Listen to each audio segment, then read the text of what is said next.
السلام علیکم ناظرین، آپ کا ہوسٹ فیصل ادریس بٹ۔ آج دل بھی دکھی ہے، ویسے بھی پریشانی ہے کہ پوری دنیا میں مسلمانوں کی تعداد پوری دنیا میں سب سے زیادہ ہے، اور مسلمانوں نے کبھی کسی بھی مذہبی مقدس کتاب کو یا کسی بھی ایون کہ ہندوؤں کے بت کو، ان کی پوجا کی جگہ کو بھی کبھی بری نظر سے نہیں دیکھا۔ نقصان پہنچانا تو بہت دور کی بات ہے۔ یہ مسلمانوں کے ساتھ کیوں ہو رہا ہے؟ پہلے فرانس نے آپ سرکار صلی اللہ علیہ وسلم کے خاکے بنائے اور پوری دنیا نے احتجاج کیا، ان کے کان پہ جوں ہی نہیں رنگی۔ اب سویڈن میں علل اعلان قرآن پاک جو ہے وہ نذر آتش کر دیا گیا۔ یہ سویڈن کے لوگوں کو جنہوں نے نذر آتش کیا ہے، میں یہ سمجھتا ہوں کہ ان کو اس کو پڑھ تو لینا چاہیے تھا کہ اس میں ہے کیا۔ میں آپ کو ایک سچا واقعہ یہاں پہ سنانے جا رہا ہوں، بالکل 100%۔ وہ کریکٹر ابھی بھی اس دنیا میں موجود ہیں اور جیتے جاگتے ہیں۔ میرے ایک دوست ہیں، ان کا نام ہے آفتاب زیدی، وہ گورنمنٹ امپلائی ہیں۔ میں ایک دفعہ یو ایس اے گیا تو آفتاب زیدی کے بھائی یو ایس اے میں ہوتا ہے۔ میں یو ایس اے جب پہنچا تو ان کے بھائی نے مجھے ریسیو کیا، مجھے اپنے گھر لے گئے۔ ان کی اہلیہ جو تھیں، ہماری بھابھی، وہ فورن تھیں اور گوری تھیں، اور ہماری ان سے ملاقات ہوئی۔ تو میں نے ایک دن رات کو اچانک ان کے گھر میں دیکھا کہ وہ تہجد کی شاید نماز پڑھ رہی تھی۔ تو مجھے بڑا حیرت ہوئی، اور صبح میں نے پوچھا تو انہوں نے مجھے بتایا کہ میں تو مسلمان ہوں الحمدللہ۔ تو میں نے ان سے ایک دن باتوں باتوں میں پوچھا کہ میرے جو دوست ہیں آفتاب زیدی، ان کے بھائی کا نام ہے علی۔ تو میں نے انہیں کہا کہ علی سے آپ کی شادی کیسے ہوئی، کب ہوئی، کس طرح ہوئی؟ اور پھر انہوں نے بتایا کہ اس طرح شادی ہوئی ہماری، اور یہ وہ۔ تو انہوں نے بتایا کہ میں نے کہا پھر علی شادی کے بعد آپ علی نے آپ کو مسلمان کیا یا پہلے کر لیا تھا؟ تو وہ بڑی حیرت سے انہوں نے مجھے دیکھا اور مجھے کہا کہ کوئی اپنا مذہب کسی شخص کے لیے نہیں چھوڑ سکتا۔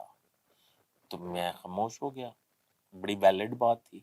انہوں نے کہا کہ میں نے تمام مقدس کتابوں کا مطالعہ کیا، جن میں سے قرآن پاک میں جو کچھ لکھا تھا مجھے وہ سالڈ چیز لگی، اور مجھے لگا یہی صحیح راستہ ہے اور یہی صحیح تحریر ہے۔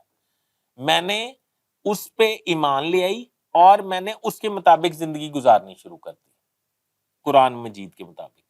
یہ سویڈن کے لوگوں کو میں یہ بتانا چاہتا ہوں، یہ تو امن کی کتاب ہے۔ اس میں تو اللہ پاک کا حکم یہ ہے کہ تمام انسان برابر ہیں، ایک دوسرے کے ساتھ صلہ رحمی کرو۔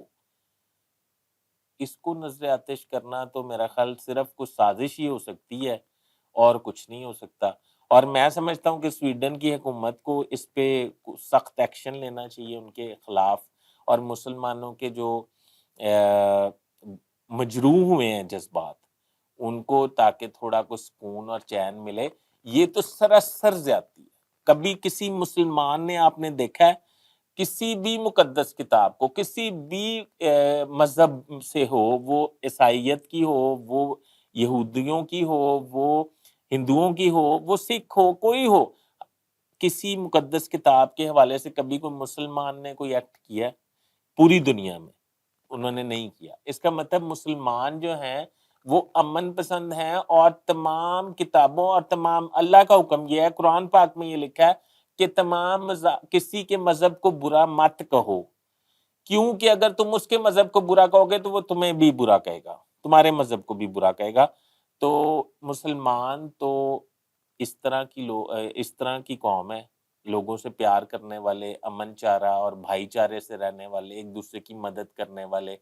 تو ان کے قرآن پاک کو نذر آتش کر کے کچھ سازش اس میں ہے، اس کو بالکل انویسٹیگیٹ کرنا چاہیے۔ ہمارے جذبات بہت مجروح ہوئے ہیں اور بڑی پریشانی ہوئی ہے کہ یہ صرف او آئی سی کا اجلاس کرنے سے، مذمت کرنے سے یہ بات نہیں بنے گی۔ اس دفعہ پورا کھرے پہ پہنچنا پڑے گا کہ یہ واقعات کیوں ہوتے ہیں، یہ کیوں کیے جاتے ہیں، اس کے پیچھے کیا مقاصد ہیں۔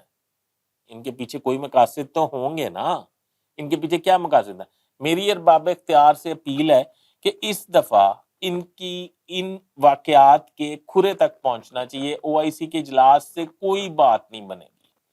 آپ کو پتہ ہے پہلے بھی ایسے واقعات ہوتے رہتے ہیں۔ دوسرا میں یہ عرض کرنا چاہتا ہوں کہ آپ تمام لوگ پرامن رہیں اور اللہ کے حضور جو ہے وہ دعا کریں کہ ان لوگوں کو ہدایت دے اللہ، اور اگر ان میں کوئی سازشی عناصر ہیں تو ان کے منطقی انجام تک اللہ تعالیٰ انہیں پہنچائے۔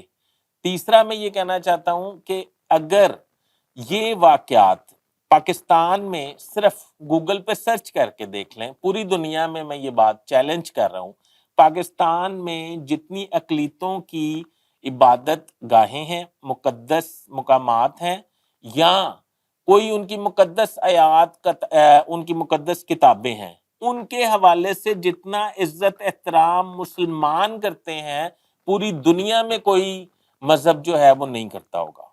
تو میرا خیال میں یہ ہے کہ اس کی پوری تحقیقات ہونی چاہیے، اور اس دفعہ ایسی تحقیقات ہونی چاہیے اور مجرموں کو قرار واقعی سزا ملنی چاہیے، تاکہ آئندہ ایسا واقعہ رونما ہو ہی نہ سکے، کیونکہ یہ تو پھر روز کی بات بن گئی ہے اور یہ بہت بری بات ہے اور بڑے دکھ کی بات ہے۔ ناظرین اب تک کے لیے اتنا ہی، بہت شکریہ، اللہ حافظ۔